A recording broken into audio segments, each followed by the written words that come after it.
Not Deb. Yeah.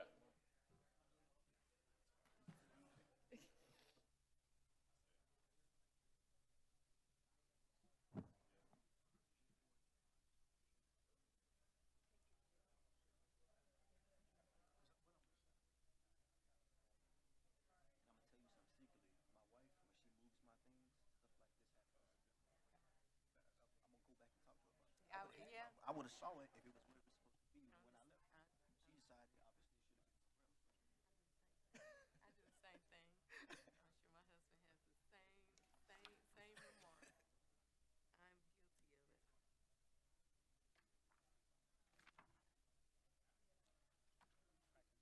Find what I need when I need it. Too many pictures.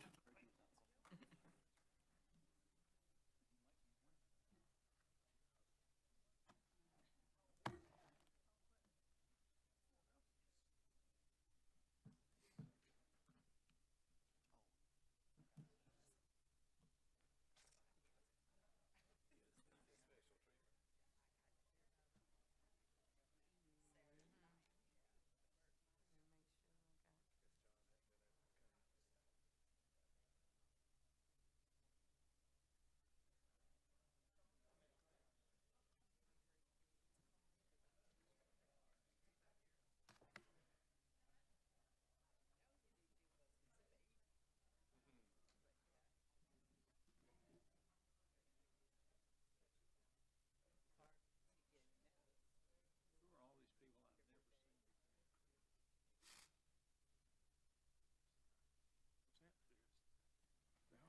all these people I've never seen? I don't know too. I've never seen them. Not know them. I've never seen. It's a wrong meeting. Yes, sir.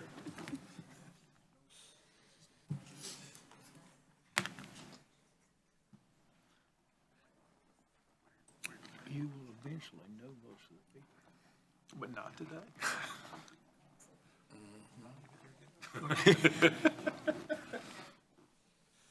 It's like church.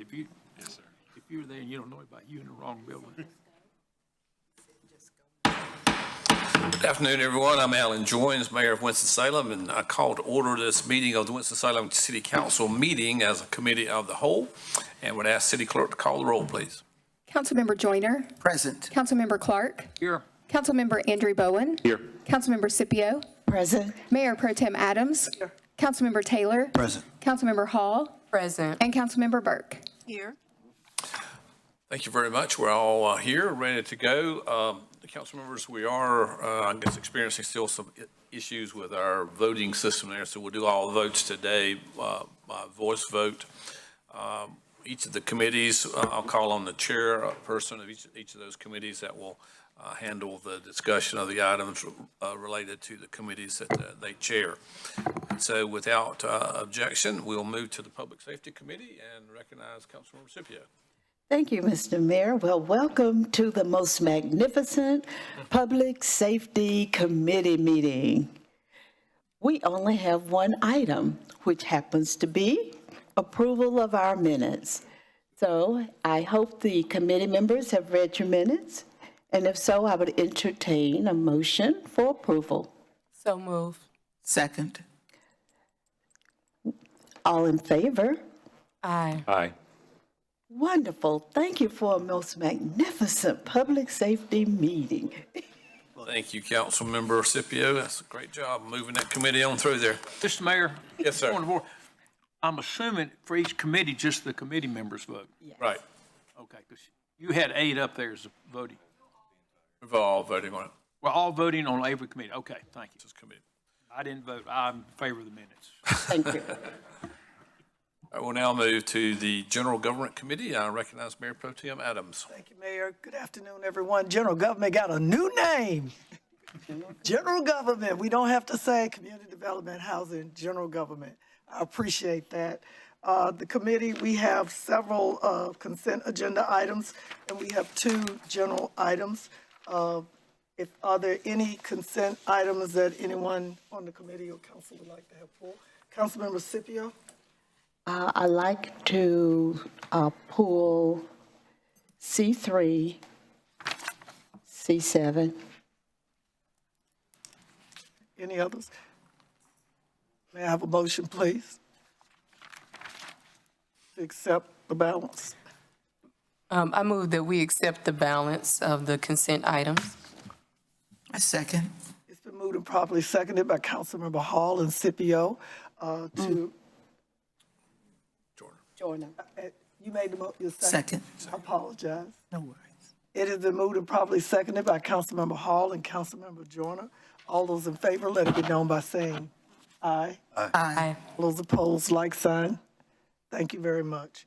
Would the clerk please call the first consent? Yes, Councilmember. I just have a question on both of those. Okay. C3, 1515 East 22nd Street. Ordinance ordering the demolition and removal of a structure. Public hearing August 4th, 2025. Mr. Hunter, Councilmember Scipio. Mr. Hunter, I just saw just a little typo on that. The address is on 21st Street and not 22nd Street. That's on C3. Okay, thank you. We will get that corrected. Okay, and C. 7. You gotta, we gotta put that. Could I have a motion to approve item C3 with its edits? I move that we approve item C3 with the edits from Councilmember Scipio.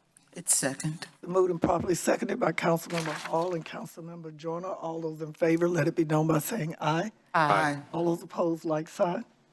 And the motion passes. Next item, clerk, please. Item C7, ordinance rescinding an ordinance adopted on September 1st, 1998, ordering the demolition of housing located at 3919 Old Vineyard Road. Councilmember Scipio. So, Mr. Sammy, I just read C7 and C8 have the same misunderstanding on my part. It says that the structure was demolished and then the owner made repairs. That is correct. So there is a discrepancy there, actually. One of the structures was removed, and the property owner did that themselves, so we did not place a lien on that property. And then one of the properties, the structure is still remaining, and then there were some repairs made during the compliance period. I think the way we word it is it's to be demolished. I guess I read it as it was demolished. That was my error. But if we can make that a little stronger, because it looks like it was ordered to be demolished. Yes, ma'am. Thank you. And if I may add, just so you all know, I know the rescinds are a little newer. They don't come very often. These come at the request of the property owner, and they typically either demolish their structure themselves. If the city demolishes it and places the lien on the property, they have already paid the lien back in full. So if they want to sell that property, they just want to make sure that everything associated with the demolition has been cleared up in that time frame. Okay? Thank you, Mr. Hunter. Thank you. May I have a motion, please? Oh, may I have a motion to approve? See, all of us are here. This is confusing in a way. To approve item C7, please. Move to approve. Second. It's been moved and properly. But we all could do that, I think could we we can, I not? think we can Yeah. all make It's been motions moved- and yeah, Thank you. second them. It's been moved and properly seconded by Councilmember Hall and Councilmember Clark. All those in favor, let it be known by saying aye. Aye. All those, I'm really messed up. Those that oppose, like sign, please. Thank you. The motion passes. Would the clerk please call the general agenda items? Number 1, please. Item G1, Sustainability Office Annual Update. Dr. Miller. Good afternoon, Mayor, Mayor Pro Tem, and Council. Dr. Shailene Miller here on behalf of Sustainability today.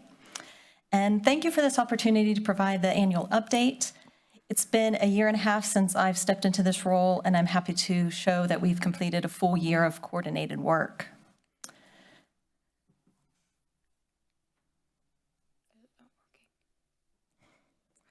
Over the past year, we've developed and delivered 3 key reports that lay the foundation for long-term progress and transparency. And my team really stepped up community engagement, and we participated in 87 events, which goes from tabling, organizing events, to speaking at conferences or news outlets. It also included taking some of our EVs to some regional events. We also completed the goal from a 2008 sustainability plan by adding sustainability awards, which I credit a lot to the Sustainability Committee for taking on a lot of the decision-making in this. Christian, our Young Leader of the Year, led the restoration of Parkland High School's neglected greenhouse and started the school's first gardening club and free vegetable stand, impacting over 150 people in the area with access to fresh food. Samantha, our Resident of the Year, is a local beekeeper who fosters education of bees and youth and enhances bee health through technology. And Spring Street Co-op was our Project of the Year and was recognized for its environmental cleanup, invasive plant removal, and energy-saving initiatives in their community housing model. Keep going. This graph was shared from the Strategic Energy Report. And while we haven't made major strides towards reducing our energy use since inception, we do see movement in greenhouse gas from the shutdown of coal plants. In addition, we are working on upgrading the city streetlights to LED, which in the general fund is the single most impactful step we can take. And I know our council is aware of this, and due to some of the changes in the way Duke intends to manage this, it is going to take longer than initially promised, as we are currently having to do individual contracts for groups of streets rather than one large contract, which would have had allowed us to pay over time and get the upgrades within 2 years. So I'm estimating that this will take 2 to 4 years for completion. We have signed the first group of streets for about 1,000 streetlights is about ready to go, and that's going to focus on our major thoroughfares.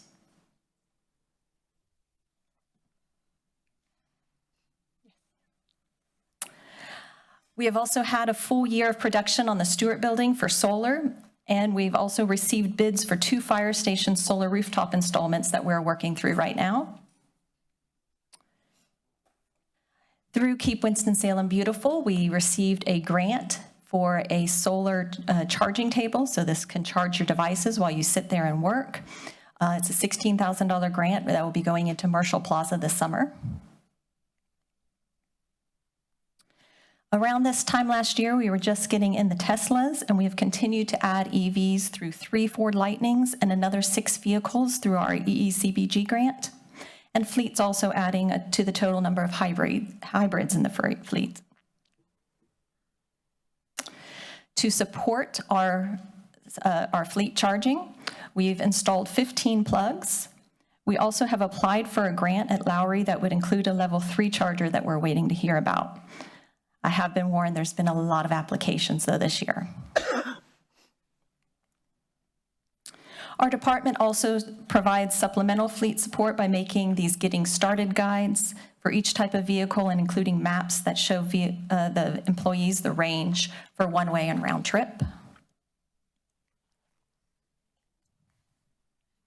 In this past year, we received $26,000 in budget to purchase this weed steamer for vegetation management, and that's being used for our downtown parks that allows us to save money on chemicals and also help work on our Bee City certification. This year, we promoted No Mow March for the first time. It was a huge success, lots of positive feedback, no major complaints came in, lots of news coverage, and we were able to talk about the benefits of natives and not spraying as well. For next year, we're hoping to add some of the smaller surrounding towns, and Greensboro would like to come online and do it with us. Similarly, Greensboro would like us to have a pledge to leave the leaves. They have been taking pledges for the last 2 years now, and it's to encourage people to blow the leaves into flower beds and such to protect fireflies and soil health. Our Roots Day continues to be a success, over 3 locations this year, and we transitioned to mostly native trees. Connected to Roots Day, The week before and a little bit after, due to some foul weather, we hosted tree care classes that gave away 200 native saplings of persimmon trees. And then Andy from Keep Winston-Salem Beautiful also was able to work with the Central Library to set up a great exhibit that promoted No-Mow March, natural landscape area, and general native planting, and it included a free native seed library. The Happy Hill Native Wildflower Meadow, our first wildflower meadow, has been planted. It'll take 2 to 3 years to be at peak, and we'll be getting signage up over the next few months. Every year, we have been lucky enough to have a truckload of bulbs that we give away to the community for beautification. This year, we used the opportunity to collect food donations as well. And our adoption groups are continuing to go well, and we're making updates to tracking these, whereas previously everything was done on paper. We've made it up to date. It's going into GIS, and we'll be able to watch out for those defunct groups. Keep Winston-Salem Beautiful also added a monthly cleanup that has helped with some of the high litter areas. And thanks to the cows who have offered to help in their wards, including Yolanda Taylor and Zena Johnson. And we've continued also with our 2 major cleanups, adding additional tools this year and having some invasive plant removal and planting some of the eroding areas.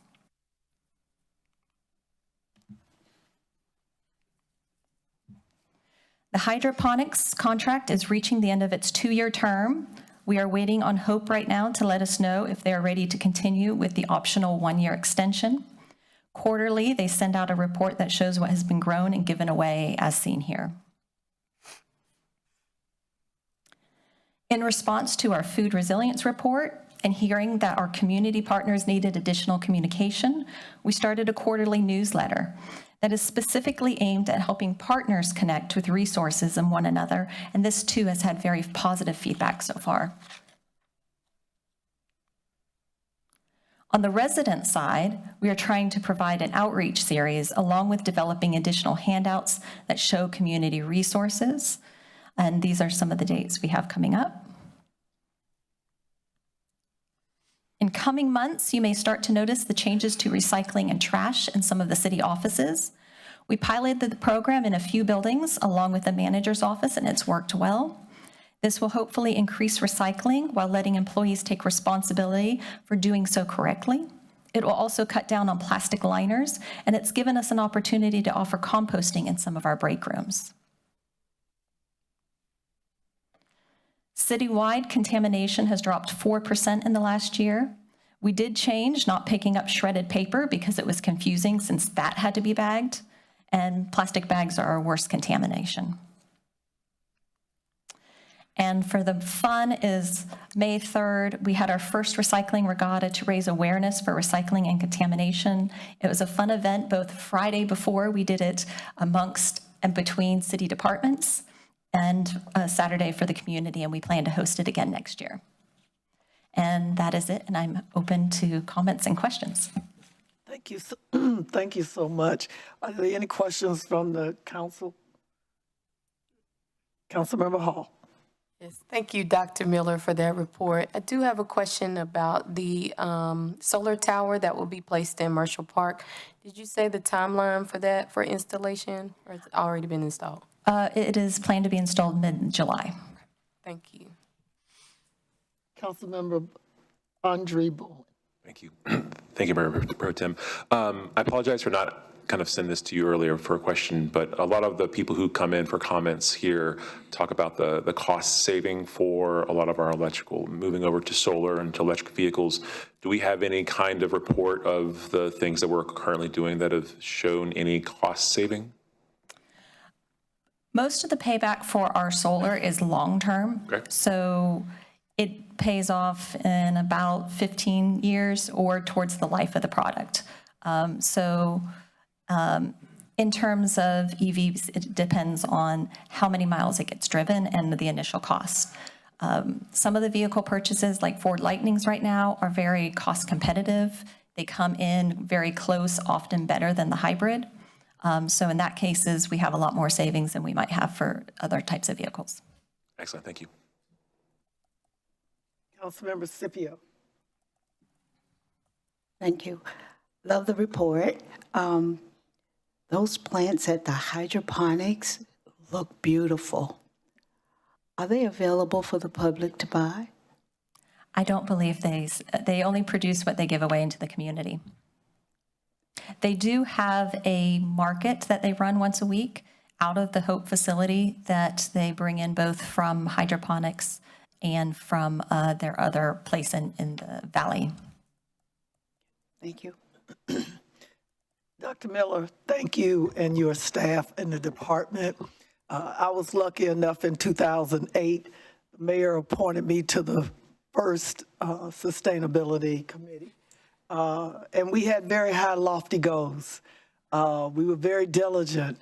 I think I reveled it too back in the 60s, 70s, when we believed we could change the world overnight. And we learned very quickly that sustainability is the long game of the future to come. I want to thank you for all of the new programming and the new marketing and the new collaboration that you and your staff and team have put together, because there was a time that the committee was, I'll say MIA, dormant, and you, along with your staff, have brought it back to the forefront. I know that a lot of people think that we don't do a lot, but again, it's like government and everything else. It's called patience and progress, and it's a process. So I'm hoping that people will be patient with us as we try to make these strides forward to get our community where it needs to be. In the coming months, we will all begin to see more of evidence or information as to what other parts of the government, the federal, the state, and others will be doing to help us to reach our goals. Sustainability, I know everybody says it'll save money. I got that. We got that. But at the end of the day, it does cost resources, whether it's buying the new vehicles, which are not at the prices that they were 5, 10 years ago. So the cost of goods and services have gone up with the world. So again, I commend you on the progress you've made, and I say thank you on behalf of the council. Please continue the good work in keeping us updated. Thank you so much. Thank you. City Clerk, next item, please. Item G2, information pertaining to accrual rates for city employees. ACM Borda. All right. Thank you so much. And this is an information item for those that are listening or present. Yes, thank you, Mayor Pro Tem Adams, Sharon Voigt, Assistant City Manager. When we presented this item to the General Government Committee in April and May. We had originally planned to bring it back for consideration of like actual proposed personnel resolution amendments at this meeting. But given that this is a really big topic, it was only presented to one of the committees. Not all of the council members have had an opportunity to hear it. Wanted to bring it back as an informational item today. So I am going to try to balance providing background and overview to those that haven't seen this information yet in presentation form, while also trying to keep it going without rehashing everything. So quick overview, I'll give an overview. We'll say up front, I'll talk about some of the changes that we're recommending from our original recommendations. I'll recap, as I said, I'll recap some of the prior discussions, and then I've got slides that are specific to some of the follow-up questions that were asked at the last general government meeting. So high-level overview, what we've been talking about with sick and vacation accruals. The fire department employees that work a 56-hour work schedule. So that's the folks that are on shift. I may say, if I just say fire employees, I'm referring to those on a 56-hour shift. They work 40% more hours per year than an employee on a 40-hour schedule. That's going to be your sanitation, recreation and parks employees, utility workers, administrative staff, police department staff. Everyone else is paid on a 40-hour work schedule. Since fire works 40% more hours, our recommendation is that, I'm kind of skipping ahead. Our recommendation is that their accrual rate is 40% higher. Right now, their accrual rate is more than double that of other city employees. and roughly double that of most of the other fire departments in the area. Kind of to look at it a different way, and I'll go into detail on some of the slides. If a fire employee took all the time off that they currently earn in 1 year, they could be absent anywhere from roughly 3.5 to 5 months of the year, compared to 1.5 to 2, just over 2 months, if a 40-hour employee took their same level of accruals off. Some of the changes from the original recommendations, we originally proposed to have these changes effective July 1. We're now recommending that they're effective January 1st at the beginning of the calendar year instead of the beginning of the fiscal year. We've also, when we've been talking about these accruals, we've talked about it in terms of 11.2 hours per day. And I'm going to air quote days a lot because I think that's where some of this confusion has played in of what is a day when we all work different hours per day. When we were proposing to keep it exactly on par with being 40% more than a 40-hour employee, if I earn, say, 8 hours of sick leave per day, 40% more than that would be 11.2. That's what we had been proposing initially. What we're recommending now is that instead of earning time at 11.2 hours per day, that the fire employees would earn at 12 hours per day.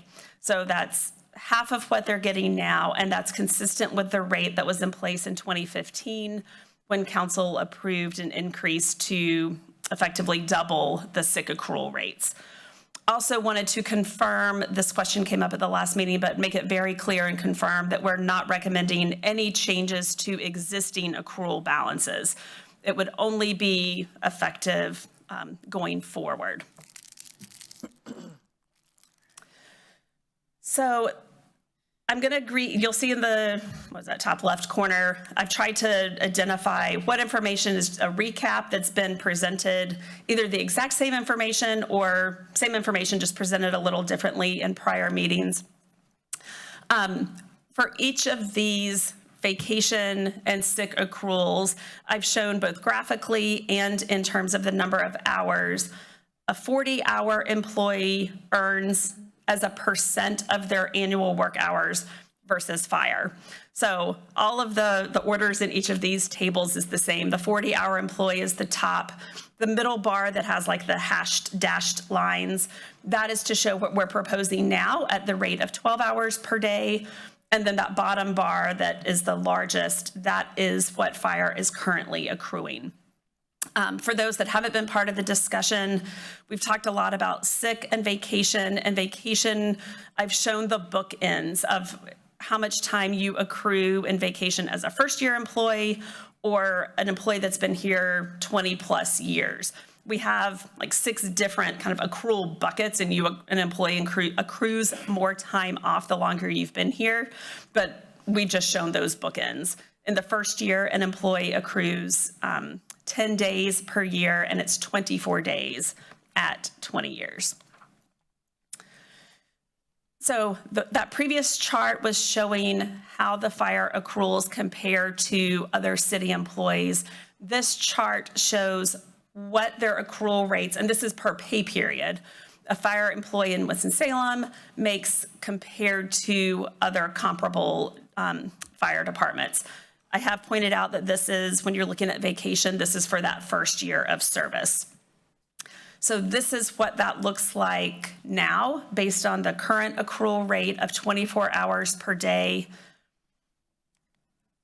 And then this is the proposed with that Winston-Salem line at the bottom showing those hashtags, which you'll also see consistently. The hash lines are what we are recommending. One thing to add in, I've added in this little blue bar. That is a floating holiday. So we receive pay for 14 holidays per year. One of those holidays is a floating holiday that can be used for basically like vacation. The other cities don't have that. They're just paid for 13 holidays.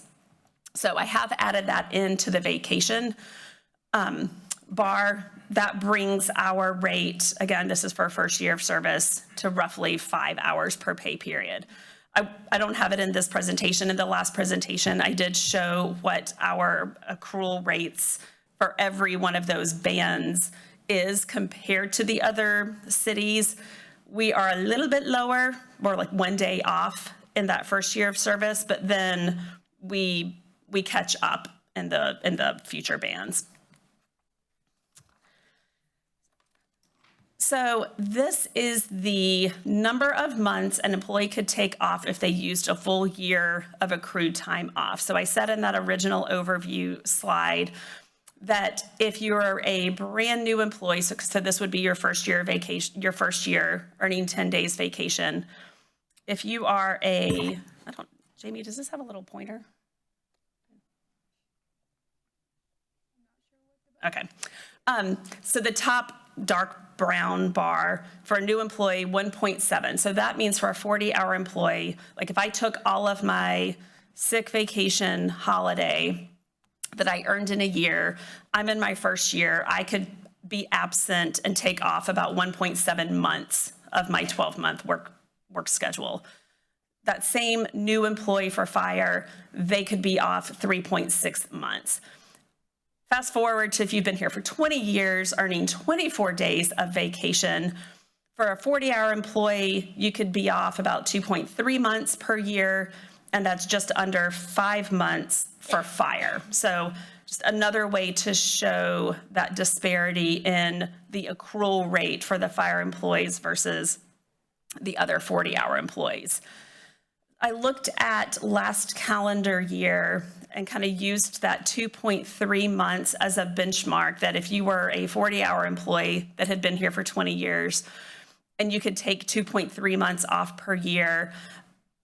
I worked with payroll ran data for all of calendar year 24, and 46% of the fire, and again, when I say fire, I'm talking about the folks on a 56-hour shift schedule, 46% of them were off more than 2.3 months of their annual scheduled hours versus 9% of other city employees.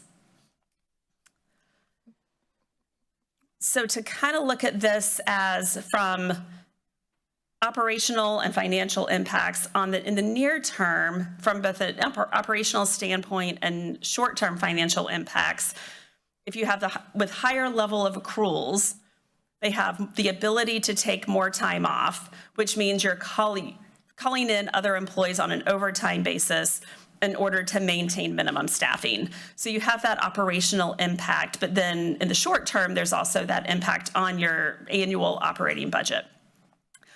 On a longer term, so our city policy is that any vacation hours more than 30 days, which right now that days is calculated as 30 times 224 hours per day for fire. So any vacation hours right now in excess of 720 hours for fire, that is rolled into an employee's sick leave bank. Under the state's retirement provisions and the state's retirement system, and this is for any employees, any unused sick leave is converted to years of service at retirement. So then if you retire and you add in that additional years of service, that gets converted to and results in higher pension payments for your pension for life. The other piece of that the state factors in, so the state will issue what are called pension spiking payments. So the state has a calculation for all of us that's projecting out, here's what this person's salary is, here's what it's projected to be when they retire, and then they're updating it as you go along, looking at the contributions that both the employee and the city or the employer make into that system. Well, if an employee gets promoted, so again, you could have a career employee, which is, that's what you want. That's great. If someone starts out as an entry-level position and then they continue to get promoted through their career. If they are promoted at the end of their career, their final average salary for their last 4 years is going to be higher than the state had projected out. Same thing applies if that annual final salary is higher because that employee worked more overtime than they built into their calculations. They will come back to the city and say, okay, Sharon Voida's pension payment is going to be higher than expected. City of Winston-Salem, please give us a check for $150,000 to make up the difference for Sharon's pension payment. And then that payment would come out of that department's operating budget. So to kind of transition, that is kind of the quick recap of everything we've talked about previously, to transition to some of the follow-up questions. And then one of the questions we received from several council members was, what is the cost if we don't do this? So without trying to get into a bunch of math, if we, again, looking at that annual liability, if an employee took off all of the time that they've earned and accrued in that year, right now, under the current accrual rate for fire, that annual cost is estimated to be about $8.2 million. That's under the current accrual rate of 24 hours per day. Under the proposal, we're proposing to reduce it to 12, so then that liability would be reduced in half. It would result in a roughly just over $4 million reduction in that liability. If we didn't do anything, and we didn't want to adjust, well, we didn't do anything to fire. We didn't want to adjust fire's accruals, but we want all employees to accrue time off at a consistent rate in terms of their annual hours. And so we brought the other employees up, so it was exactly 40% less than fire earns right now.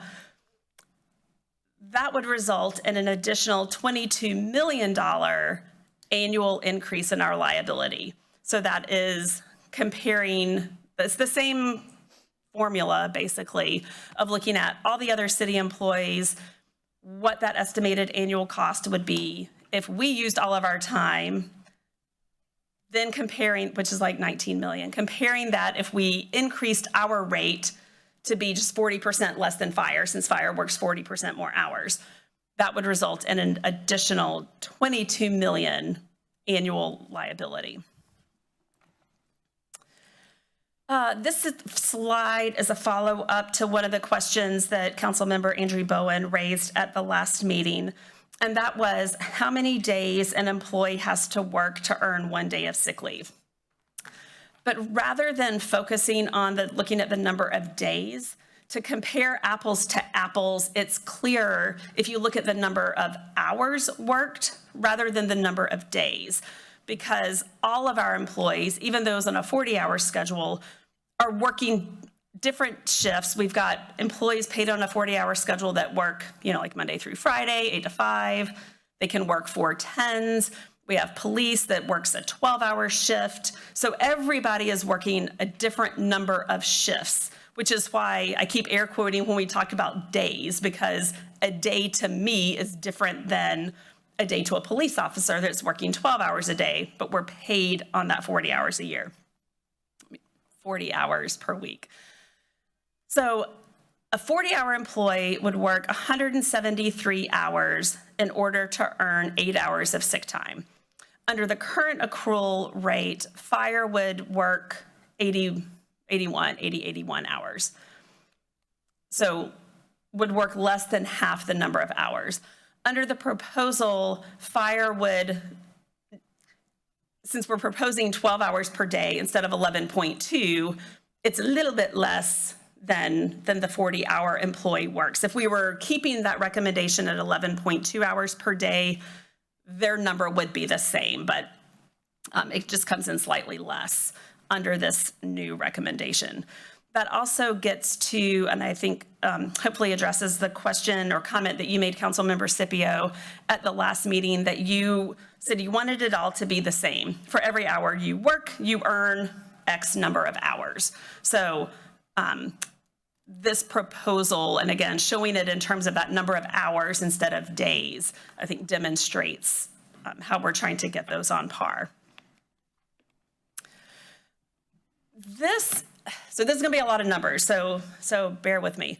Councilmember Joyner had raised a concern at the last meeting that under the recommendation, fire would have to work, would only be able to take off 6 days per year versus 12 days for other employees, which is correct, but I wanted to show this in terms of if an employee used all of their sick leave, say I have a significant health issue, I use a year's worth of sick leave accruals, how much I would make to use that 1 year versus a fire employee. So under this scenario, just simple math, we're assuming everyone makes $1,000 a week. If I'm on a Monday through Friday schedule, I'm going to use my 12 days in just over 2 weeks. It's 2.4 weeks. So 96 hours, that's 12 shifts. At 2.4 hours a week, $1,000 a week, I would earn $2,400 when I took a year worth of sick leave. For fire, under their current accrual rate, where they're, I keep calling earning and burning, they're earning and burning at the same rate. Right now, they earn 288 hours of sick leave a year. So that's 12 shifts. So if you're looking at the number of shifts per year, right now it's consistent. But since they work less shifts per year than they work up like 121 shifts per year versus 260 for an 8-hour employee. Even though they're working the same number of shifts to use a year worth of sick leave accruals, it's 5 weeks of time. So for them, that would be $5,000 in wages compared to $2,400 for an 8-hour employee. So this is that same chart up for the 40-hour, but to have that comparison for what those wages would be for fire at the proposed rate of 12 hours per day. So to Councilmember Joyner's point, yes, it would be 6 shifts per year versus 12 for a 40-hour employee. But when you look at the number of weeks and the amount of pay that each group would earn to use that year worth of sick leave, again, if they were earning at 11.2, it would be exactly the $2,400 that we have. Any questions on, I know I'm like flying through this. Any questions on any of that? Okay. The final, and this is my final kind of follow-up, one of the comments that we heard from fire, this came up at the meeting last month as well, is that in the initial presentation, we showed salary comparisons for an entry-level firefighter, both with no degree, a 2-year degree, a 4-year degree, for all of those cities that those comparable fire departments that I had on that bar chart with vacation and sick. We wanted to dig deeper and then focused just on the cities in the triad to try to kind of hone in on where did our salaries compare, not just for firefighters, but all the way through the ranks of the battalion chief. Because we heard from them that, yeah, that firefighter pay might, yes, especially if you don't have a 4-year degree, that is off market. But really where it starts to really, that pay starts to separate as you move through the ranks. So all of these slides, we're gonna have, got like 5 different ones for 5 different positions. They're all laid out the same, kind of working your way up from no degree, 2-year, 4-year, and the order is the same if you're working down, Winston, High Point, Greensboro.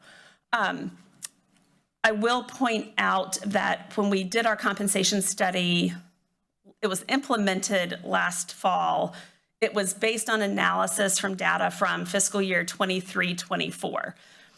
Since we completed that study, several of those cities, Durham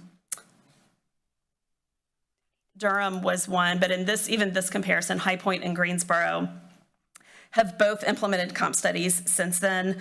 High Point increased their entry-level firefighter for about 7% over what their salary was when we did pulled our analysis. And Greensboro had about a 15% increase. So I've gone through and shown entry-level firefighter, master firefighter, which to become a master firefighter, there's a skills assessment test that you must pass, and then to be a master, you have to have 6 years of firefighter service here. So when you get into, say, if you're a master firefighter with 4 years, and even at the 2-year, those are pretty in line. When you get to engineer, let's say same, like the 2-year, we're a little bit less than Greensboro, right in line with High Point. And if you have a 4-year degree, we're all about the same. I mean, we're like $700 higher than Greensboro and High Point. And I will say, as you're moving through the ranks, our percent of employees with degrees increases as they move through their promotional process. And then when you get into captain, and then the final slide is battalion chief, then you can see that gap does increase. So even a captain with a 4-year degree, we're like $1,200 behind High Point, about $5,000 less than Greensboro. And then battalion chief, again, as you're working through, which all of our battalion chiefs require a degree, and I think almost all of them have a 4-year degree. So that no degree, it looks like a big gap, but you have to have a degree to get promoted to battalion chief. So follow up from that, and even if I just kind of work my way bottom from the summary of staff recommendations, starting on that bottom bar, one of our recommendations is, when we implemented the comp study last year, that was a huge undertaking. We tried to do the entire city all at once. And we had committed to getting through them kind of a third of the employees every 3 years. So we're continually trying to keep that information current, because as you can see, I mean, our data was outdated as soon as other cities started implementing increases of their own. So we're committing to including fire in that first year, this year, fiscal year 25-26 update, and that next round of comp study updates. And then if I'm going to start at the bottom, I'll just work my way up. As I said earlier, we're recommending that the changes are effective January 1, which means no change to existing sick leave balances. Change that accrual rate from the current accrual rate of 24 hours per day to 12. And that will get them almost on par with the other city employees, and then more in line with other fire departments. So then next steps, since we originally planned to bring this as an item today with recommended changes, now kind of scooting all of that forward. Since July is the month off, we would bring the actual red line proposed resolution amendments back to general government in August, which would then be adopted by council at that first meeting in September, kind of following the normal schedule, with then the changes effective January 1. So that was a lot. I thought it was good. Any questions or comments? But I would just want to say Councilmember Clark will be covering more of this in his section of the Committee of the Whole in Finance. So you can ask, but Councilmember Clark is coming behind, me with his presentation and what the session will be like. Are you guys, Councilmember Joyner? Thank you. This was very thoughtful, very clear, and I appreciate it. And I do appreciate that going forward, if this is adopted, that the balance in the bank does not change going forward. Only the new accruals will. Correct. So thank you so much for that. Fair is fair. Councilmember Andre Boyd and Councilmember Hall. Thank you, Mayor Pro Tem. Thank you for this. I have a question about the salary comparisons. Thank you for including this. Do we have a percentage, rough estimate of how many of our firefighters, master firefighters, and engineers who have 2-year degrees and 4-year degrees? Mm-hmm. Can I hear that, please? Yes. So hold on. Let me. So firefighter, and we have 3 levels of firefighter. We have firefighter, firefighter 2, and master. I didn't drop in the bar chart for firefighter 2, but this number is going to be firefighter and firefighter 2. So there are 160 employees in that firefighter, firefighter 2 category. 9% have a 2-year degree, 26% have a 4-year, which leaves 65% with no degree. I will point out one thing that I didn't highlight in the presentation. Both Winston, us, and High Point offer an additional 5% military incentive, and 19% of our employees receive that military incentive, of our fire employees. At the master firefighter, 25% have a 4-year degree, so roughly the same as the firefighters. 14% with a 2-year, 61% without a degree, and 18% of the master firefighters have military experience.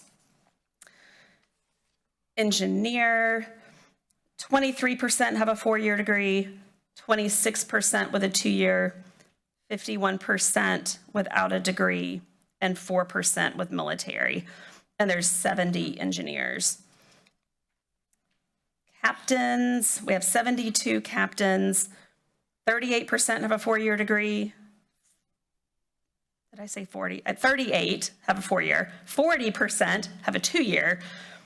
22% have no degree, and 10% have military.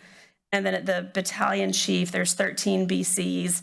92% have a 4-year degree, 8% have a 2-year, and 8% have military. Very glad I pulled those numbers. Councilmember Hall. Thank you, Mayor Pro Tem. ACM Voida, thank you for the presentation. I do have a question. It's on the slide that says number of months an employee could take off if they use the full year of accrued time off. This was the same slide. Yep, you got it. There is a pretty significant difference between the blurb that says in a calendar year of 2024, 46% of fire employees were off more than 2.3 months of their annual scheduled hours, and that was compared to 9% of all other employees. So that's a pretty big gap. I did take a note in wondering how this could be. So could you give me an example of someone taking more than 2.3 months of their scheduled time? Yeah, that's a good question. So it can be 2 things. Fire, just by nature of earning more time off, they're going to have more time available, but you could have a bank of vacation. I mean, you could, if you're at 20 years and you're earning 24 hours, 24 vacation days per year, those can accumulate, especially even once you hit that cap and it rolls into sick. The other way that you could have that time is holiday. So we allow employees to bank holidays. We are going to come back. I kind of skimmed over this on that next steps. We do recognize that we need to kind of next step of this is to look at kind of our holiday policy for all city employees. But that's where you can have, you know, you're not just using that year's worth of accruals. You could have 20 years of accruals that have been building up. And if you're hitting that max, you're going to have that 24 days every year if you're kind of letting those build up. Mm-hmm. Thank you. Thank you, ACM Water. This has been very informational.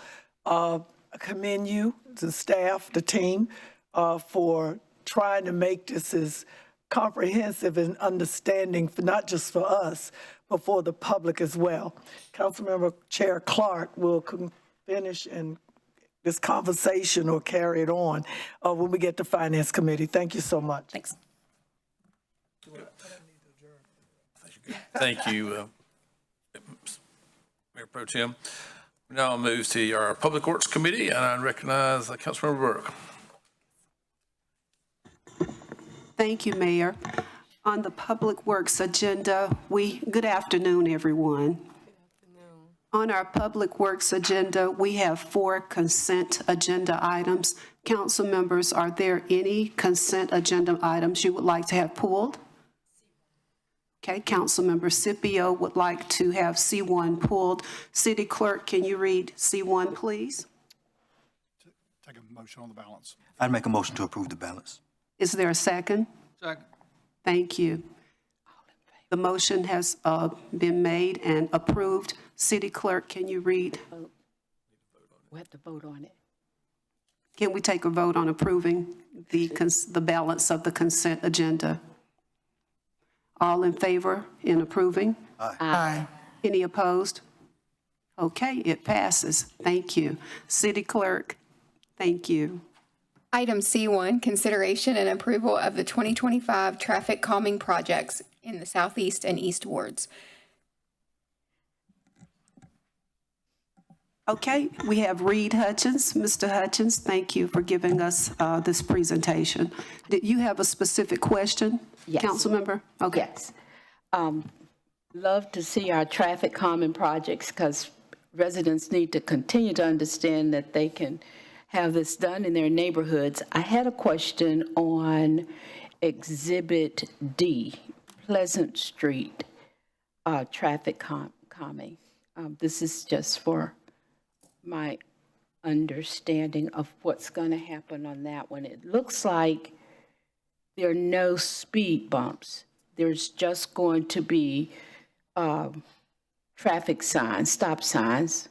Yes. And so my big question was, on the exhibit, it shows a large area where people had to agree, but the treatment goes on up the street, but those folks weren't asked. So Yeah, of course. Let me thank you, Chair, Vice Chair. Good afternoon, Reed Hutchins, Transportation Operations Manager. So regarding that section, I guess further to the, would that be to the west, I think, closer to Watown Street. That area is just what I consider a neighborhood 25 designation. It would have been a little clunky to cut it off at the voting limits. Typically in our department, we don't make people vote for lowering the speed limit from the citywide 35 down to the 25. So that's why we just decided to carry it all the way down to Watown. Great question. And yes, you are correct about the always stops. We're going to put some lane markings, and it was an effort here. 212 people voted yes for this, and it was good to see them reach the 70%. that was impressive to see so many people say yes. So thank you for that. Council members, any other questions? Is there a motion to approve consent agenda item 1? So moved. Second. Okay, any opposed? Okay, it passes. Thank you, Mr. Hutchins. Moving on, we only have one general agenda item, and we'll have Keith Huff come up to give us an update on pavement conditions and street resurfacing. Hi, Mr. Huff. Good afternoon, Madam Chairman, Mayor Good Jones, Mayor afternoon. Pro Tem Adams, members of the council. Good afternoon. Jamie Ketchup here. City Clerk, can you read general item 1? Thank you. Item G1, pavement condition and street resurfacing update. Thank you, ma'am. So last year, the council directed staff to conduct a citywide pavement implementation or condition study. Historically, our I guess processes were a little bit antiquated in that they were done by human beings over an extended period of time. Basically, the way we did business before is a team member would rate streets when time allowed, which resulted in a pavement condition study that was very bifurcated and strung out, if you will. Recognizing that our peer communities utilized this AI technology, a radar and video collection standpoint, and they were able to get hundreds of miles of street simultaneously together, all rated within the same period. So again, council commission staff to move forward and undertake that technology to get our own pavement condition study. So obviously, that information is going to yield a strategy for us, how we're going to resurface our roads, how we're going to strategize that as we move forward with this information and its contiguous nature. So what is a PCI, or a pavement condition index? So we've always resurfaced streets as a worst is first. So if you get the worst of the streets, you handled those things first and then went to the better streets. But for us to kind of quantify the numbers, 100 is a brand-new, freshly paved hot mix road. A 0 is 100% degraded road that is not travelable at any point, realistically. And there's a number of different distresses that go into that. And as you can see on the right side of the slide, the distress type, the quantity, and the severity goes into that ranking scale. On the interior of that, you see a more stratified version from 100 to 0, and then it broadens out into categories. Some of the stressors. I know you've all have seen this on your roads in your respective wards. The longitudinal cracking, transverse, alligator, pothole, block cracking, all of those are things we normally see in the roads and around the community. So these were taken in and they were rated by that AI system, that AI truck, and given a value. So how this broke down with the city, you can see the stratification going all the way to the right. Roads that are good, rated 100 to 86, roughly 14.4% of our streets rated good. 85 to 71 in the ranking, being satisfactory, 33.3%. Then moving down to fair, 70 to 56 in a rating, got 31%. Then we go to the poor, very poor, and serious condition. We see still significant percentages, but a lot less. 11.2% for poor, very poor at 6.2%, serious condition 3.1%, and 0.6% failed. So you can see the stratification as we go through. Going to a bar chart orientation. Basically, we have 6.2 miles of failed roads in our community. Those are ones that have to be rebuilt from scratch, totally. Then serious condition, that requires more base repair, more shoulder repair as you go into them. 33.72 miles of those types of roads. Very poor condition, got 66.42 miles of roads. And then moving on up into the categories. So we're attacking this from left to right as we systematically go through these roads. Not necessarily looking at the good and the very good and the satisfactory, I should say, but more attacking that worst is first, as we talked about from the beginning. So the deliverable, this is what the consultant has delivered to us, where we can see, pop in a GIS database and get a snapshot citywide, and then drill down to a certain street, and we can know the PCI right at a click of a mouse. So this is something that we can work with IS to actually serve on the city's intranet. And Jamie, if you could back out of the presentation, we can show the council. So Jamie, if you'd like to drive, you can back out. There you go. You can see downtown Winston-Salem, color coding those various street segments.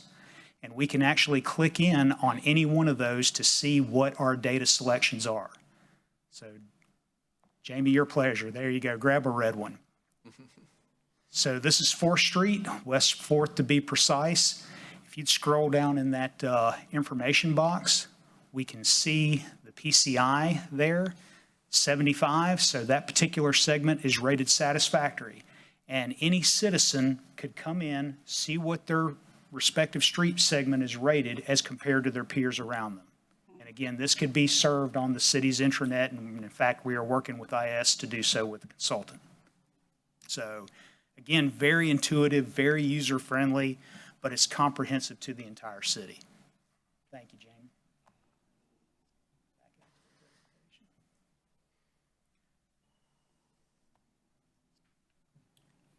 So next steps. We already have a draft list from the consultant based on that worst is first criteria. We are using a little bit of the residential sections because the residential sections rated a whole lot worse than the collectors and the arterials, typically speaking.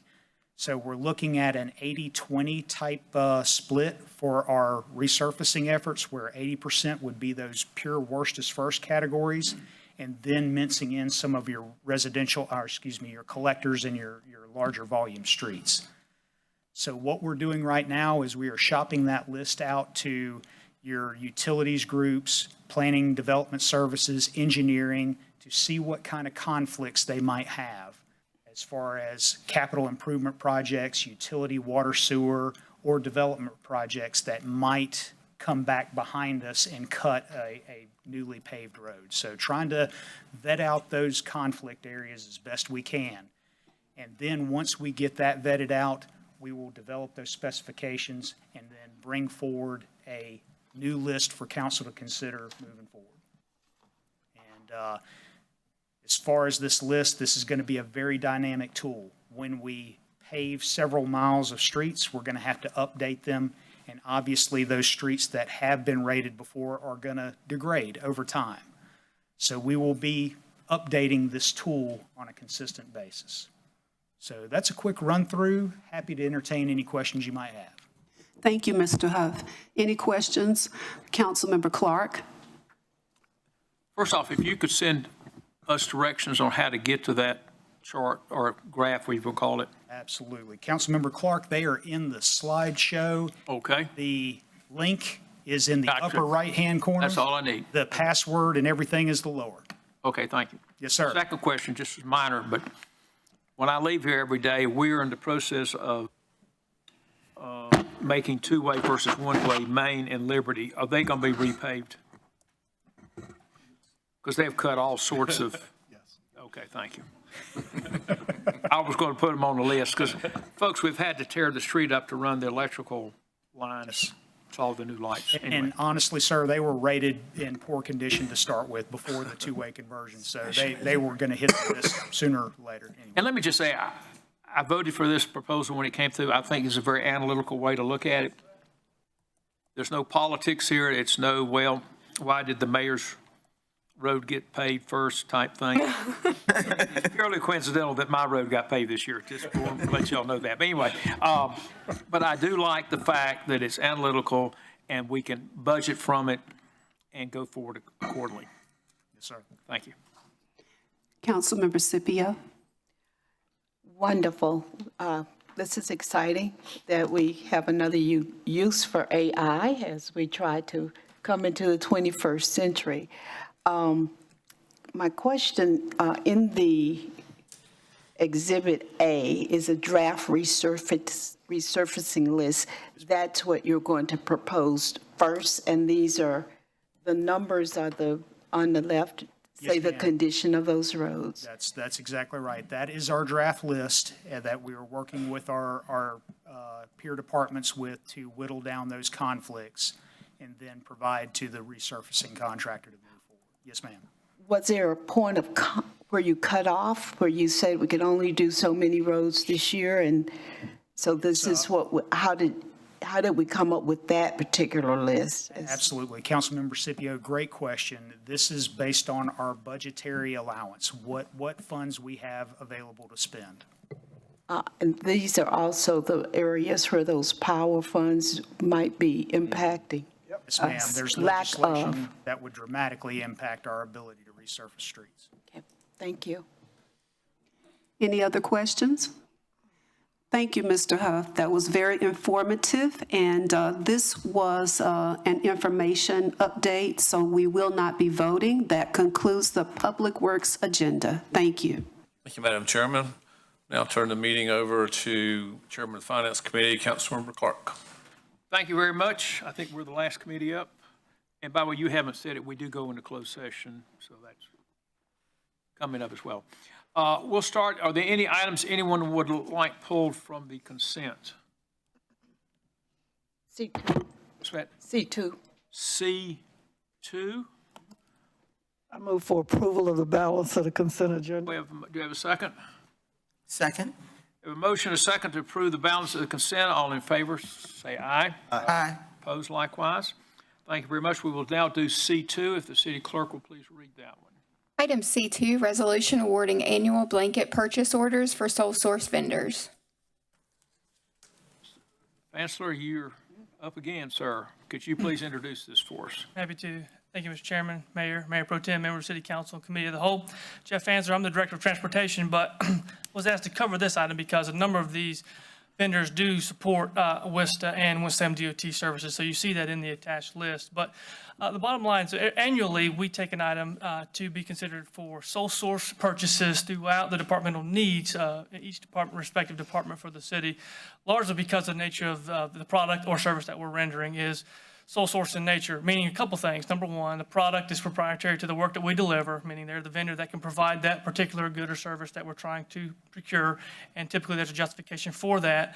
And additionally, it could be a matter of existing equipment, and largely in the case of WISTA, where we have an old fleet, we have to go back to the same vendors we bought for older, very far removed to make sure that they're able to maintain and provide the services that we're doing. So the list before you is largely involving the ability to allow the departments to continue providing business and services utilizing the sole source procurement methods to allow us to purchase from these vendors for the equipment, services, whatever it may be, for the services that we're rendering. So the item before you really is consideration of the vendor list, allowing these departments to proceed with the purchases for whatever needs fit that niche that they're trying to solve. So I'm happy to take any questions to the extent that I'm capable. Mr. Clark, can I ask my question? Your question's answered? No, I need to just add. Oh, go ahead. Yes, ma'am. I think you just about answered my question about the sole source. My big question was, were these the only companies that provide the service to us? And are they the only ones that we contact for the service because of some of the things that maybe you have mentioned?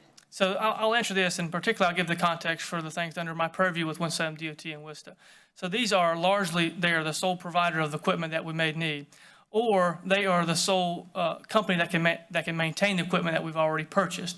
And I give the example of Protronics. Protronics is one of the ones on that list where they are a proprietary vendor for some of our ITS equipment in our traffic signal room, and they have to provide the services that facilitate that equipment. So we're going back, obviously, to maintain that continuity of service to the same vendor. Hopefully that answers your question. It does. I was also wondering, how large are these contracts? So we used to provide, thank you for the assist. We used to provide some of the information, but I think I might have to bring that information back to you from historical context because purchases may vary depending on the needs that arise in that fiscal year. Good afternoon. I just wanted to provide some additional context about the sole source. So in terms of can we bid it out, I mean, the answer is that we can put out a bid, but given what we know about these particular services and products, we do not think that that would be fruitful based on the feedback from the departments. So that's why we treat it as a sole source. And treating items as a sole source does require approval by City Council. And individual contracts will be brought back to you at the time that we are ready to enter into those agreements. Thank you. Any other questions, comments on C2? If not, can I get a motion to approve? I move for approval. Have a second? Second? Have a motion second on C2. All in favor, please say aye. Aye. Opposed likewise. Those are approved. We will now go to the general agenda. I'm going to make a few comments before we get started because the thing that's we talk about in the general agenda for the most part are budget items. Let me start with a sobering introduction. We're going to be asking our citizens this year for an unprecedented and historic increase in personal property taxes. And I'm talking about homeowners here, or people that live in individual houses. And that's roughly 70% of the citizens. The other 30% live in apartments. I'm not sure what's happening there. The county, by the way, is about a week ahead of us, and they just passed their budget. 23%. We're going to be, Mr. Tash has got the exact number, but in that same range. That is unbelievable. And I made the joke last time, we're going to have to go on the witness protection plan. We may still have to. The only good news is the county commissioners will be with us. But 5, 6, 7, 8% would be high. This is just unbelievable. Most of it is totally outside our control, though. If we pass a revenue neutral budget, it would be 17%, and that's because of the decrease in, or the lack of increase in a lot of commercial properties and the significant increase in residential properties. It's as if the pie doesn't change, but instead of us getting 50% of the pie, we get 75%, which means the other person gets less of the pie. But it is what it is. We can't affect that. And at the current schedule, properties aren't reappraised for 4 years. But I want to be sure we're all sober and aware of what we're getting ready to do.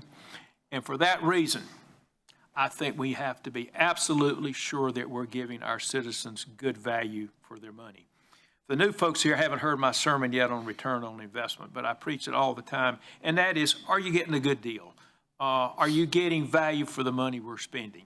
And if it's roads, we want to be sure we get a good price on them.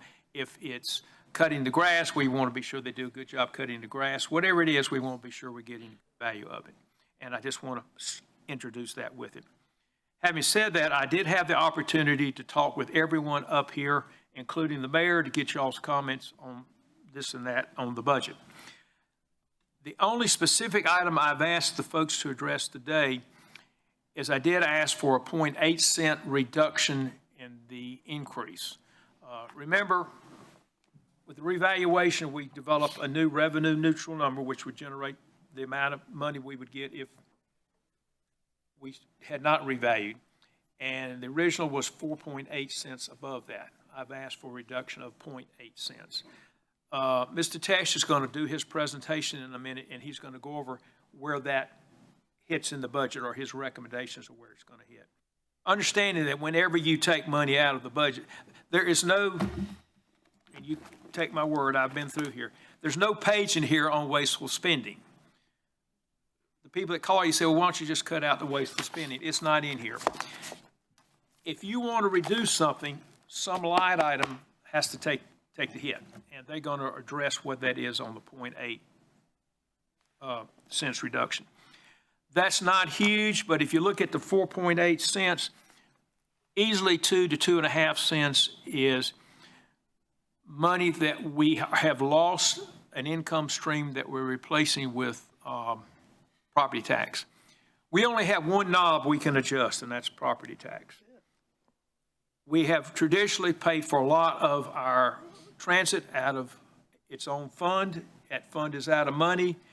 We're not spending any more money on buses, but we're getting less revenue because we've lost a funding source. What's the only knob we can turn? Property tax. We hired a number of firemen, somebody helped me 4 or 5 years ago. Grant. With a grant, federal grant. Well, the grant's over. Now we got to pay.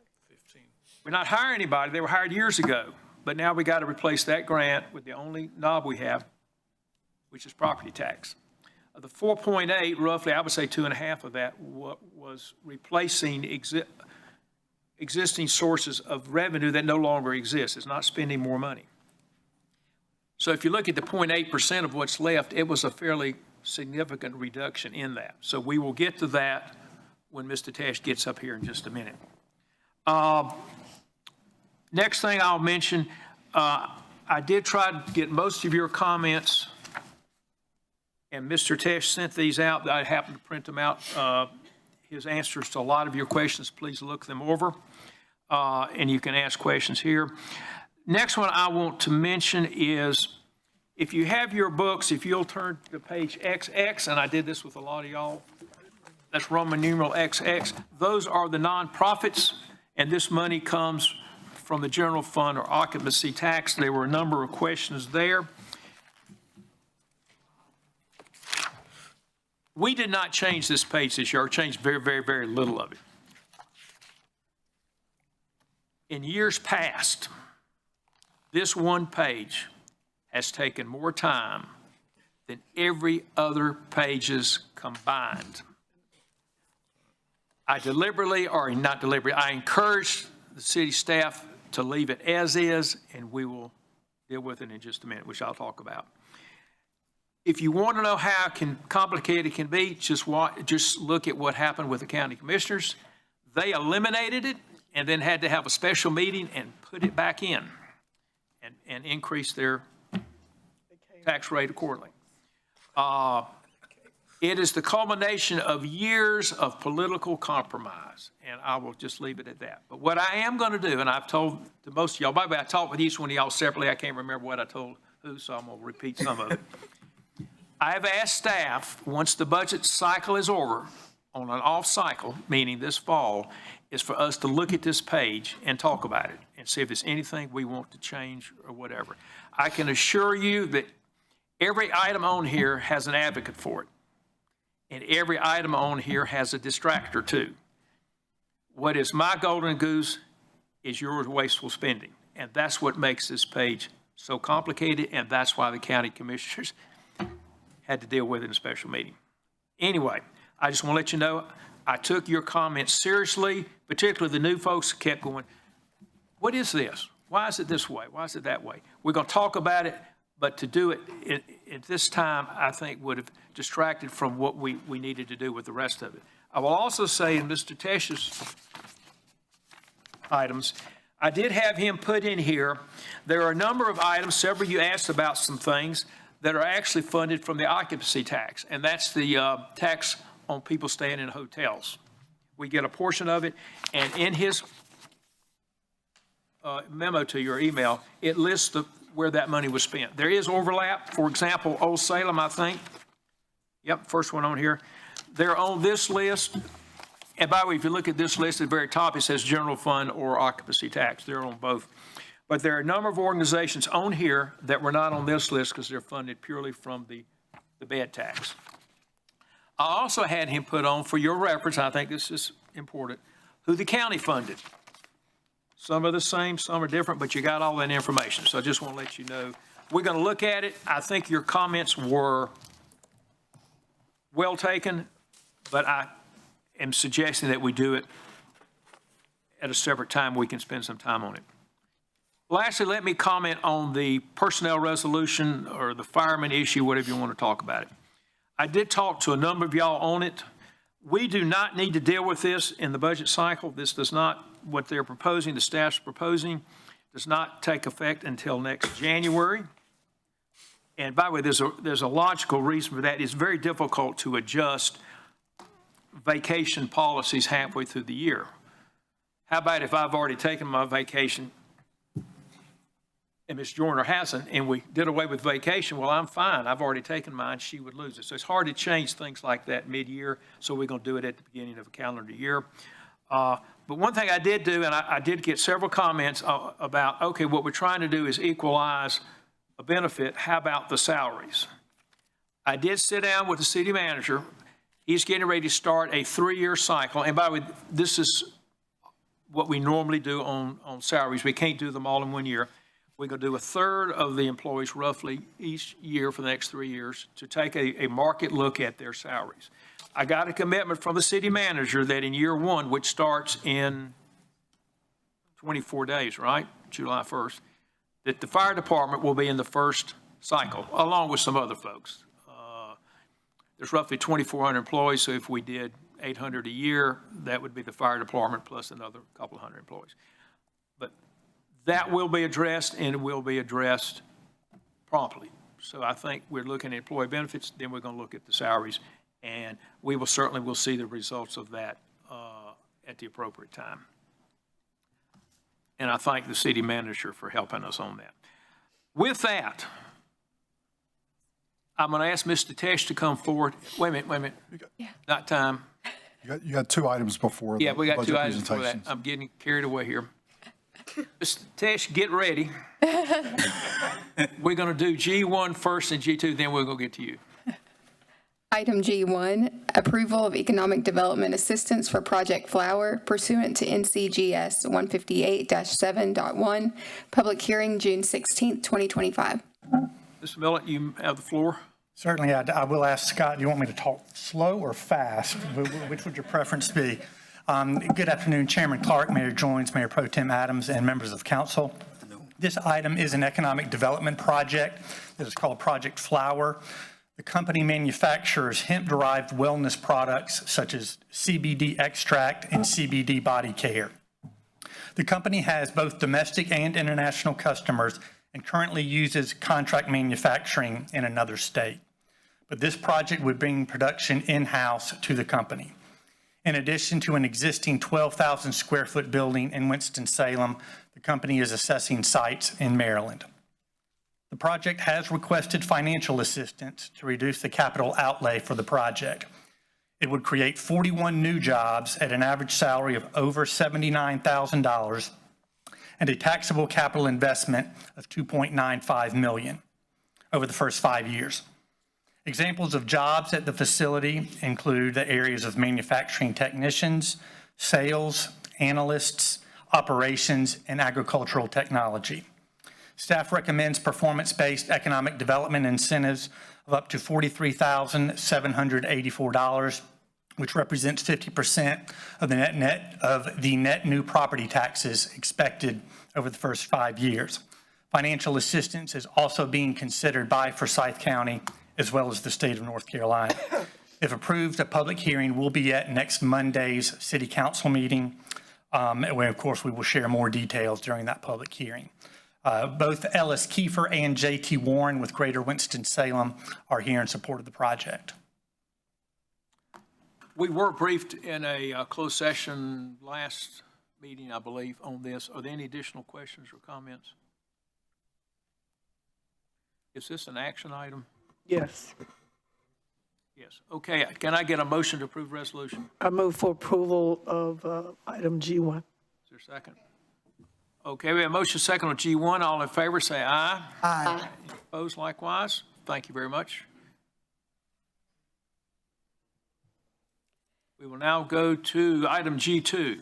Item G2, Citizens Budget Advisory Council Report on Fiscal Year 2024-25 Work Plan. Good afternoon, Chairman Clark, Mayor, Mayor Pro Tem, members of the City Council. Each year, the Citizens Budget Advisory Council has a work plan assigned by the management team, and I will spend just a moment talking about what their work plan was for this year, and then I will invite the chair of that committee up, both to talk about the work plan in general, but the recommendations that they had related thereto.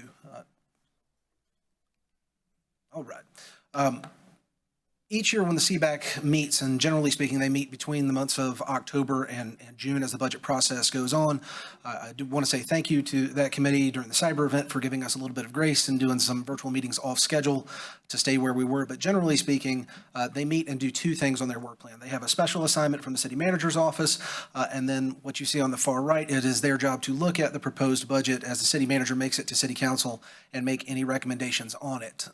The major items that they looked at outside of the proposed budget this year were related twofold. One, we called it a back to the basics. We got into the nuts and bolts and weeds with the CBAC about how we do our revenue projections, the revenue structure for the general fund, how we do expenditure projections, and I think at some point in a 2-hour meeting they got tired of me showing them how we work our spreadsheets, but I think that we gave them a very good understanding not only of how we do this, but that there is a lot of staff time involved in getting to very precise measurements on things, property tax, sales tax, electricity sales tax, many of our major revenue sources. Aside from just looking at our revenue and expenditure forecasting, they also spent an entire workday with John Burgess from the county tax office looking at revaluation, and as Councilmember Clark has said, the effects of revaluation throughout the county, through the city, and what that means in terms of the proposed tax rate. So the rest of this presentation, I am going to invite the chair of the Citizens Budget Advisory Council, Tony Piacenza, up, and he will provide their recommendations, and then staff will be here to add anything to that if you have any questions. Okay.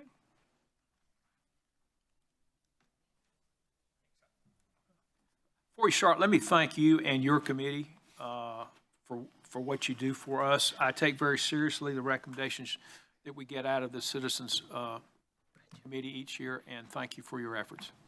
Thank you. Good afternoon, everybody. Thank you to the mayor and to Mayor Pro Temp for the opportunity to present in front of y'all today. And like you said, for the opportunity to bring together a group of citizens who are active, engaged in this entire budget process, and for the chance to offer you our recommendations. My name is Tony Piacenza. I'm the chair of the Citizens Budget Advisory Committee. And I'll do a quick run through of what recommendations we do have, and hopefully I won't mess anything up. There we go. So our recommendations follow a few different categories. The first category was on city revenue, specifically city revenue collections. As stated in the city fiscal policies and the budget document, the city is to look at diversifying its revenue structure, as increased reliance on property and sales taxes do in fact put pressure on those revenue sources. Our first recommendation to that effect is to create a calendar that conducts reviews of all city user fees based on benchmarking data with peer jurisdictions and cost recovery goals. This would enable the council and this committee to do regular evaluation of fee programs with an eye towards even setting up a dashboard that shows costs, users, fees, and comps in peer jurisdictions as we look to defray some of those costs on our property and sales taxes. Second recommendation is to review additional opportunity for user fees where appropriate to charge program users for services. Examples in the past have been fire operations, medical call services, sanitation, recycling collection fees. Obviously, some of those programs do run the risk of being regressive and placing disproportionate burdens on the very users of those services. However, where appropriate is the key phrase there, and those opportunities should not be overlooked when we're looking at ways to defray some of those costs. Our next set of recommendations are specifically on expenditures. The first recommendation is to create a public and management-specific dashboard for expenditure review that ensures the spending we approve is in line with budget and it reviews multi-year expenditure growth, and that would include explanations for departmental variances that deviate significantly from prior year trends. Our second recommendation is to review the potential for expenditure growth policies and practices with respect to current spending categories, examples of that being transit, IT costs, et cetera. The purpose would be to limit unnecessary growth of expenditure that is not related to existing strategic priorities, especially as we see that expenditure growth rates continue to outpace our revenue growth rates. Overall, the goal here is to be able to review spending alongside budget and identify more granular explanations for where year-to-year variances are most significant. In previous years, we did get some additional insights into fire department budget asks, for example, and it gave us an opportunity to contribute to the very conversation that continues today about staffing for our fire department. The third category for our recommendations focus on city debt. We had a chance to meet with the city manager and go through his priorities for how he might change some of our debt policy.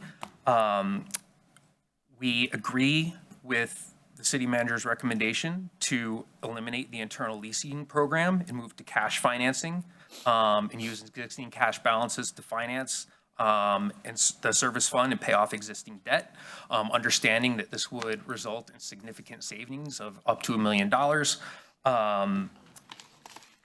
We'd also like to, however, in that same vein, evaluate the cost effectiveness of leasing programs specific to certain vehicle types and see if there are opportunities to work with external vendors and rely on them for ongoing maintenance rather than performing that maintenance in-house if there are adjacent cost savings. Finally, in that same regard, we recommend the elimination of the use of general obligation bonds for short-term capital projects and switch to cash financing by allocating a 1.3 cent increase in property tax rate for infrastructure maintenance. The idea there would be that this saves money on interest payments over the course of what would be those payments and maintains a debt capacity to renovate and replace existing buildings, especially recreation centers, fire stations, and other major priorities that our committee had. We also recommend that we conduct a facilities need assessment and determine space planning needs to align our debt modeling with future facility needs. We recommend especially incorporating preventative maintenance strategies to ensure the sustainability and operational efficiency of where we do spend those monies. Ultimately, we understand a couple of things. One, that a lot of our public facilities, rec centers especially, are approaching a lifespan cliff, and it was important to our committee to have an understanding of where those facilities are in that cycle and what the current maintenance priorities are, so that we can provide adequate recommendations to the city council as to how we should prioritize those facilities and maintenance and other expenditures in the future. And then finally, our final set of recommendations were about, other budget-related recommendations. A lot of that focused on the increase in property taxes as a result of the reassessment that happened this year. We recommended providing additional resources to taxpayers through public-facing platforms, website, et cetera, in collaboration with the county tax office to make more information public to citizens who are going to bear the burden of property tax increases. So if there are questions, challenges, et cetera, they know the most efficient and appropriate means to ask those questions, challenge those changes, et cetera.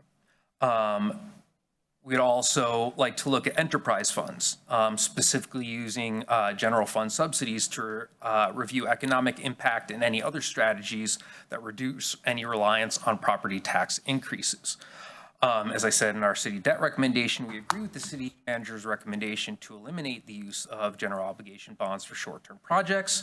Instead, leverage property tax increases to provide cash financing to support these projects. However, we also recognize that the proposed increases in the tax rate due to reevaluation, water and sewer rates, solid waste fees, and stormwater rates, and the resulting burden shift away from commercial and industrial property owners to residential property owners represents a significant increase to our residential property owners.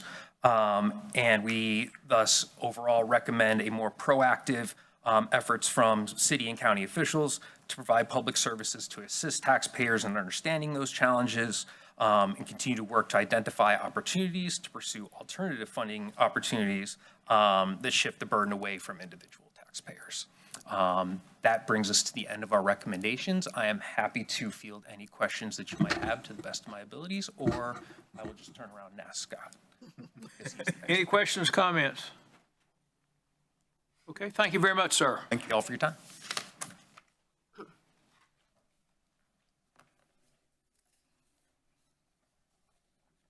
Are we on to G3 now? City Clerk, please read that. Item G3, consideration of fiscal year 2025-26 budget and recommended tax rate. You have the floor, Mr. Tesh. Thank you, Chairman. I believe you have mentioned the response packet that went out this weekend. There were several questions that were posed either to the manager or through Councilmember Clark. We attempted to answer several of those and provide those responses. Again, there are a couple of other questions that have been asked during the budget process, which will engender reports in the future, probably back to committees or through weekly updates that require additional research. But hopefully we have taken the opportunity to answer those questions that you had in this format. I have just 2 or 3 slides that will fall in line with what Chairman Clark said regarding a request for staff recommendations about how we might cut expenditures related to the tax rate. The first page of your response packet includes additional information on what you see on this slide, but generally speaking, there are 3 city funds that are tax supported, that being the general fund, the transit fund, and the debt service fund. What you see here are recommendations for cuts to expenditures in both the general fund and the transit services fund, totaling $3.2 million, or roughly 0.8 of a penny on the tax rate. Again, we've rounded some numbers here. We will make sure that the ordinances reflect the actual numbers, but we rounded them for simplicity's sake. I do have a couple of slides on each one of these, but at a high level, we're going to talk about looking at potentially cutting some of the funding that was allocated to cost of living adjustments and or merit as a result of what we have proposed is slightly higher than many of our colleagues in the Triad area. The convention center subsidy, realistically, the convention center has had some really good years. The past 2 years, they've done extremely well. And so we want to take a gain there of $100,000, realizing that they have done very well and project that forward into next year. So being a little more aggressive with what we expect the business operations of the Benton to do in fiscal year 26. And then we will talk briefly about $1.3 million in reductions to transit services. And if we get into the details there, Jeff Fansler from DOT is here to provide some additional details. So again, looking at our proposed COLA and merit for the fiscal year 26. You can see in the table there, I had shown you a map of the state of North Carolina that showed about a month and a half ago, roughly 5.8% projected increase for many of the cities and counties in the Triad and Piedmont region. Ultimately, when those proposed budgets came to fruition, we can see that the average of some of those larger peer jurisdictions for us in the area are not quite as high as what we thought they were going to be.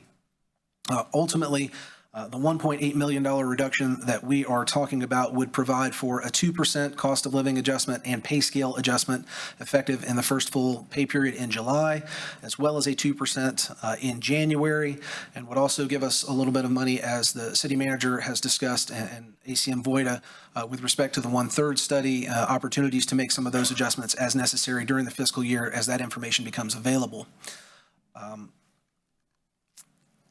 With respect to the transit fund, and again, more than happy to have Jeff come up and get into individual details and questions, but essentially what you see is a $1.3 million reduction, most of which is proposed to come from fixed route weekday evening service reductions. Generally speaking, we have routes that go until a little after midnight. One of the proposals would be to cut those routes to where they would end around 9:30 p.m. It does vary by route. It is more than a 10% reduction in service there for weekday service.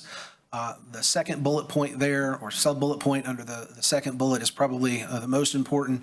There are some things to be negotiated with the transit service provider in terms of where those routes would be and what the cost increase in rate might be when we go to cut those. We will say that we are committed to $1.3 million. That might mean cutting service at 9:30. It might mean cutting service at 10. It could mean 10:30. So we have made some assumptions, but we would definitely find $1.3 million in savings in the transit fund. We'll also note that there are some anticipated potential savings on the TransAid side. So to the extent that we could reduce TransAid costs as well, we might be able to net those out. But again, the recommendation before you is to cut $1.3 million from the transit fund, starting primarily with looking at weekday evening service, but looking at other options as they become available. That gets us to, again, $3.2 million, or 0.8 of a penny on the tax rate, where we would be 4 cents above revenue neutral. Councilmember Clark had alluded to some of this data, wanted to share it as well. If you look at the table, you can see a median homeowner, which we are saying is someone who owns a home of value just under $233,000 in the city of Winston-Salem. Under a revenue neutral proposal, that homeowner would pay $1,227 in city property taxes annually. At 4 cents above that rate, they would pay $1,320, or roughly $7.75 a month. So taking $3.2 million out of the budget gets you to 7.6% increase in that tax bill, or above that revenue neutral rate. Again, the county had an increase of roughly $10 a month for their average or median household, as reported in the paper last week. So I am happy to go through any individual questions that you may have, whether they be from the response packet or otherwise. But generally speaking, that is what staff has put forward as a recommendation based on what we've heard in prior budget workshops. Before you leave this, what you're showing there is the effect of the 4 cents. Correct. Okay, what we don't see on there is what that $232,800 house was worth for that last year. So What we're proposing would affect it by 7.6%. Okay, thank you. What you are proposing here. Yes, here, okay, continue. That is all I have for you. Oh. Questions or comments? Ms. Mayor. Thank you, Mr. Chairman, and thank you, Mr. Tash, for your work on this. As you know, I asked if we could find a penny, but I think getting to point 8 is a good start in that regard. And I know you worked hard to find those dollars, and I think Mr. Clark's right. Any way we can help our property taxpayers with a little bit of relief is very, very appropriate there. So thank you for your work in doing that. Ms. Adams, you have your hand up? Yes. Again, thank you, Mr. Tesh, and all of the executive staff and the team, and to our chair, finance chair. We're living in different times. When I got on this council 15, 16 years ago, we had privileged tax money, Councilmember Clark. We figured out how to get some sweepstakes money before the state decided that cities and towns was getting too much money. They took that away from us. Every time we have figured out a way to help, our citizens and our revenues in this city, sales taxes got taken and reduced. They took it. This is, Councilmember Clark say, this is no act on our part that we are having to do this. But again, if we're living and you're watching TV and you're on your phone and the internet, this is not unusual. This is every town, city, village in the country. That's just the way it is. Goods and services, COVID, 3 recessions, it's the way it is. But, I heard Councilmember Clark when he said that the people are going to come for us. They can come, but this won't change. As he said, you got to figure out what is it that you want and what is it that you need. And that's how we have to look at this. Again, we have made cuts during the bad times, and we didn't like doing it. We had to figure out how to give some raise or no raise. But at the end of the day, we really wanted to keep the house whole, keep our employees working, continue to deliver the services that taxes pay for, your tax dollars, but also do it with good governance and transparency.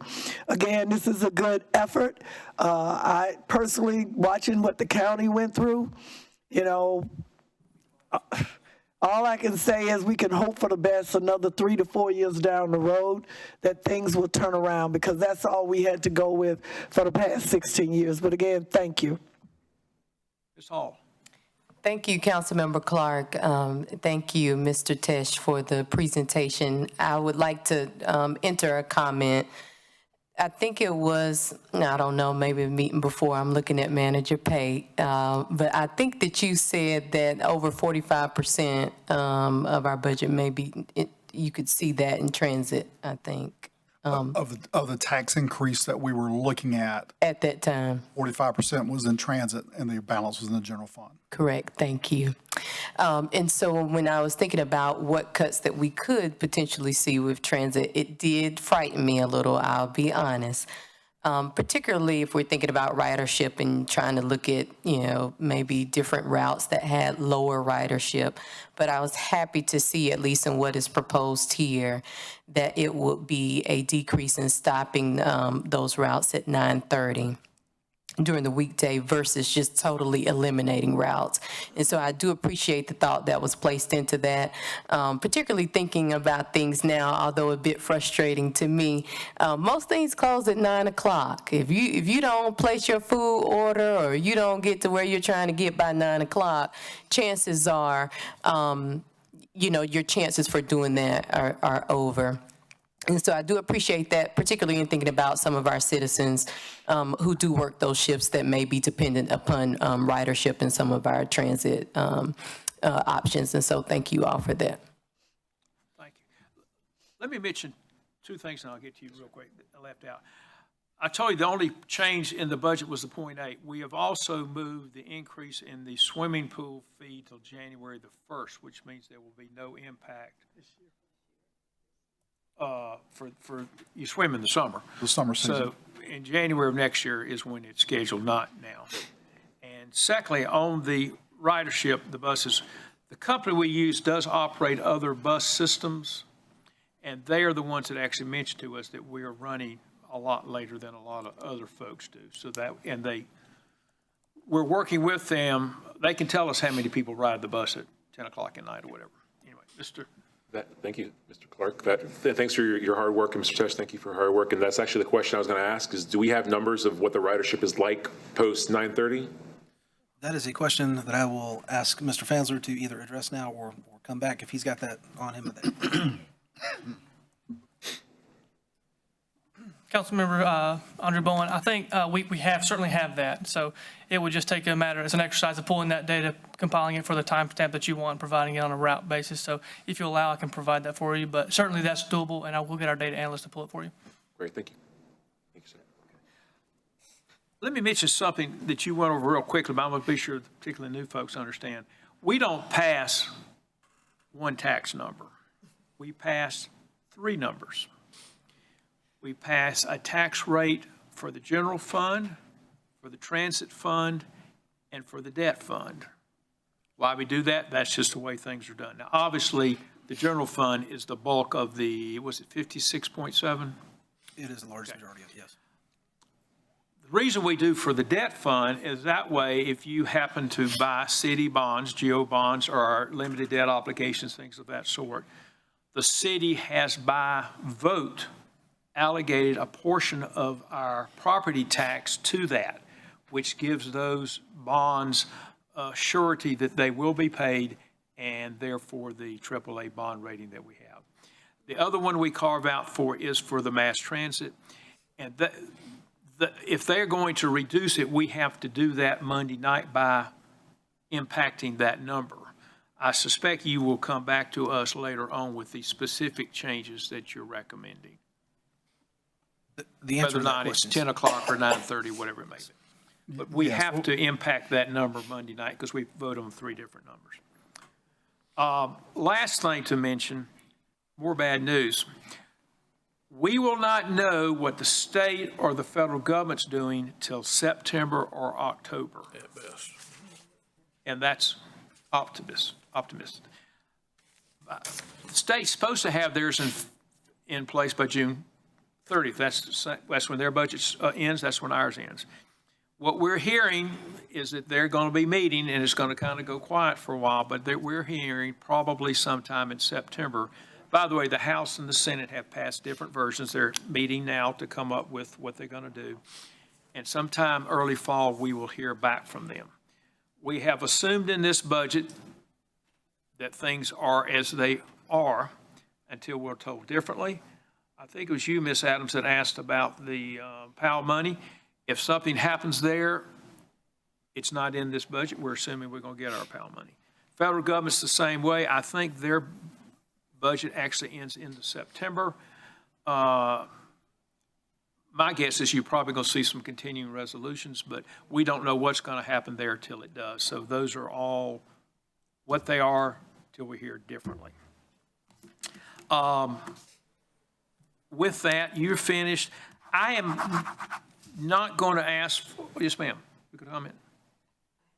Oh, I'm sorry, go ahead. Just a suggestion for Ms. Chancellor.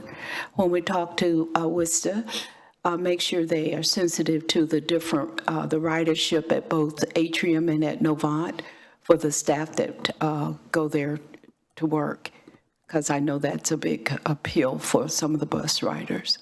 Thanks. Anyway, what you have heard today is what we and the staff is going to bring back Monday night.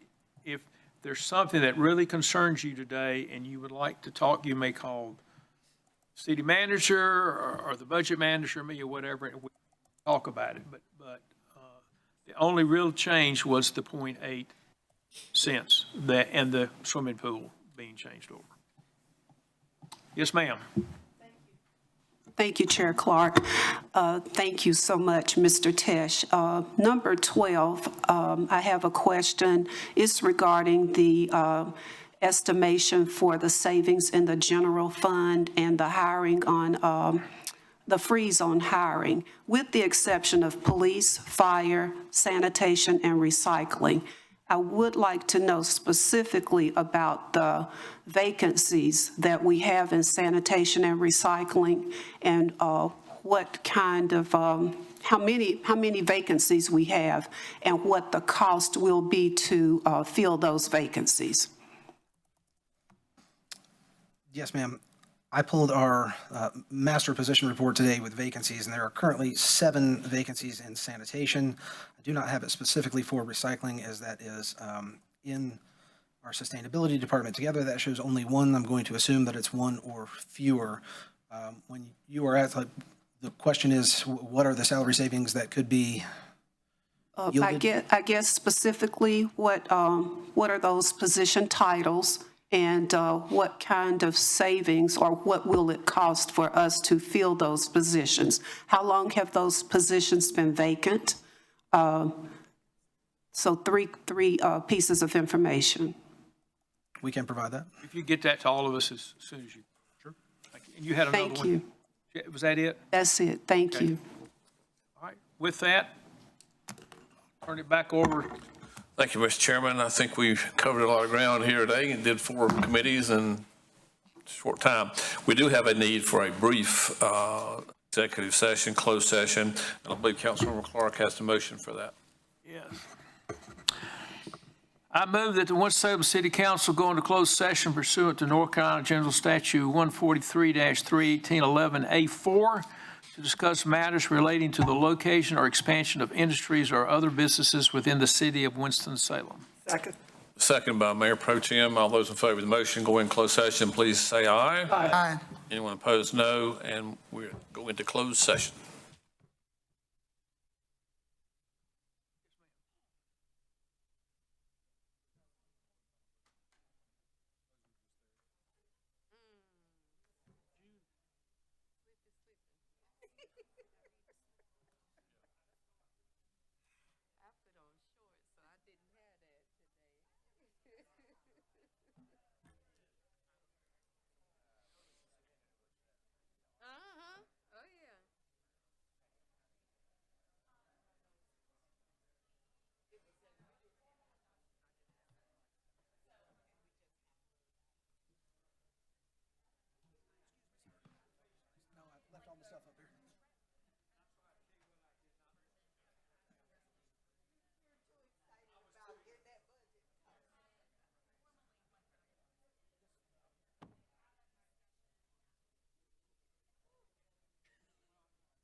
Second. Second by Councilmember Burke and Councilmember Taylor. All those in favor of ending closed session, please say aye. Aye. May I have a motion to adjourn? So moved. Motion by Councilmember Adams, Mayor Pro Tem Adams, seconded by Councilmember Scipio. All those in favor of adjourning, please say aye. Aye. Anyone opposed? We're adjourned.